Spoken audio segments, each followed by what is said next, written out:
Hello everyone, my name is Sarika Dwivedi और आज इस वीडियो में मैं आप सभी लोगों से जो आपके एग्ज़ाम होने वाले हैं उनसे रिलेटेड कुछ टिप्स डिस्कस करूंगी जो कि आपके एग्ज़ाम के लिए बहुत ही इंपॉर्टेंट होंगे। सबसे पहली चीज़ की जो ये आपके बहुत ही कम दिन 2 से 3 दिन बचे हुए हैं, इसके लिए आपको करना क्या है। इन दिनों में हम ऐसा क्या करें कि हमारी सारी चीज़ें कवर हो जाएं और हम बहुत ही अच्छा स्कोर करें। तो सबसे पहले तो आपने अभी तक जो भी नोट्स बना रखे हैं उन्हें रिवाइज करो। एक दिन में कम से कम 2 से 3 पेपर ज़रूर से सॉल्व करो। ठीक है। अगर आपका एग्ज़ाम ऑनलाइन है, वैसे तो ये यूपी टेट का जो एग्ज़ाम है ऑफलाइन एग्ज़ाम है, इसे आप ऑफलाइन ही ज़्यादा प्रैक्टिस करो। अनअकैडमी भी आपको टेस्ट दे रही है ऑनलाइन, आप उसे भी सॉल्व करो। बहुत ही ज़्यादा इम्पॉर्टेंट है वो क्वेश्चन भी।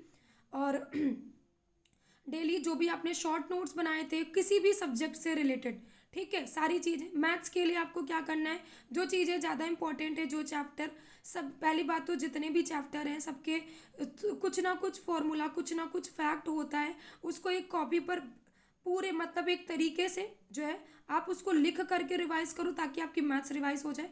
फिर आप जो चैप्टर ज़्यादा इंपॉर्टेंट है उनका एक एक दो दो टाइप लगा सकते हो। प्रैक्टिस पेपर में बाकी चीज़ें आपकी हो जाएंगी। तो मैथ्स में आप इतना करो। ईवीएस में आपको क्या करना है, सारी चीज़ें रिवाइज करनी है। नदियाँ कौन सी कहाँ पर है, ठीक है, घास के मैदान हो गए, ज्वालामुखी पर्वत हो गया, भूकंप हो गया, इसके अलावा जो पर्यावरण से संबंधित जो भी चीज़ें हैं वो सब आपको पढ़ के जाना है। पॉलिटी से 4 से 5 क्वेश्चन देखने को मिलेगा। तो पॉलिटी आपको कुछ बहुत ज़्यादा डीप में नहीं पढ़ना है, शॉर्ट में ही पढ़ना है, तो आप उसको रिवाइज कर सकते हो। हिंदी में आप रचनाएं रिवाइज कर सकते हो, प्रीवियस ईयर क्वेश्चन करो। साथ में ग्रामर पोर्शन जो आपका हिंदी में आता है, ज़्यादा पोर्शन ग्रामर ही आता है, तो आप उसे रिवाइज करो ढंग से। कौन सा किसका प्रकार है, ये सारी चीज़ें देखना ना भूलना, मतलब इनको तो देख के जाना ही जाना है। इसके अलावा आप सीडीपी में क्या कर सकते हो कि आपको पता है सीटेट जो है पेडागोजी ज़्यादा पूछता है और इसमें जो है आपका फैक्चुअल क्वेश्चन ज़्यादा आते हैं। तो फैक्ट के लिए आप एक पेपर पर पूरा सीक्वेंस में फैक्ट सारे लिख सकते हो कि कौन सा स्टेटमेंट किसने दिया है या फिर कौन सा वाला चीज़ किसने प्रतिपादित किया है, किसने नामकरण किया है। तो ये सारी चीज़ें। इसके अलावा एक जो फॉर्मूला होता है उस पर बेस्ड एक न्यूमेरिकल आ जाता है, कभी कभी देखने को मिलता है। बुद्धि वाला टॉपिक हो गया, ये भी पढ़ लेना, आ जाता है एग्जाम में। ठीक है। तो पर्सनालिटी चैप्टर हो गया, अधिगम चैप्टर हो गया, ये सारी चीज़ें आपको रिवाइज करके जानी है। संस्कृत या फिर इंग्लिश के लिए क्या करना है, संस्कृत में भी आप रूप पढ़ के जाओ। विभक्ति से क्वेश्चन पूछता ही पूछता है, हर बार पूछा है। वाच्य पढ़ के जाओ।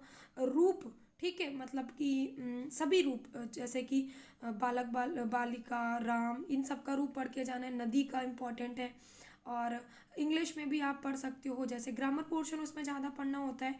एक 4-5 क्वेश्चन पैसेज का आ जाता है, अदरवाइज ग्रामर आपका इंग्लिश में ज़्यादा आता है। और ऐसे ही संस्कृत में भी बढ़िया तरीके से अच्छा स्कोर कर सकते हो। स्कोरिंग सब्जेक्ट है आपका मैथ्स हो गया, ठीक है, हिंदी हो गई। सीडीपी में भी स्कोर कर सकते हो अच्छा। सारे ही सब्जेक्ट की स्कोरिंग है, डिपेंड करता है ना कि पेपर हमारा कैसा आया है, जो चीज़ें हम पढ़ के आए हैं कि तो वो हमारी आती हैं कि नहीं आती हैं। वैसे आपने इतने बढ़िया तरीके से इतने दिनों से तैयारी कर रहे हो तो सभी की तैयारी अच्छी होगी। और एक चीज़ कि अब जो है सबसे इम्पोर्टेंट बात, कि जो नहीं आता है ना, कि आप बहुत दिन से तैयारी कर रहे हो, चीज़ें नहीं तैयार हुई, तो कोई बात नहीं, आप उनको क्विट कर दो। अभी जो आता है उसी पे ज़्यादा फोकस करो कि हमको अपना ज़्यादा से ज़्यादा रिवाइज करना है, रिवाइज करने पे फोकस ज़्यादा करो। ठीक है। तो ऑल द बेस्ट, सबका एग्ज़ाम बहुत अच्छा होगा, बढ़िया तरीके से करके आना। पेपर में कुछ नहीं भी आए तो डरने की ज़रूरत नहीं है, आराम से सॉल्व करोगे, बहुत सारी चीज़ें आराम से भी सॉल्व हो सकती हैं। ठीक है, ज़्यादा पैनिक लेने की ज़रूरत नहीं है। तो all the best, thank you so much. बढ़िया तरीके से पेपर दीजिएगा। वीडियो को शेयर कर दो ताकि जो भी लोग डीमोटिवेट हो रहे हैं कुछ ना कुछ उनको हेल्प मिले और जल्दी से पढ़ाई करना स्टार्ट कर दें अच्छी तरीके से। Thank you so much, bye bye, best of luck, thank you.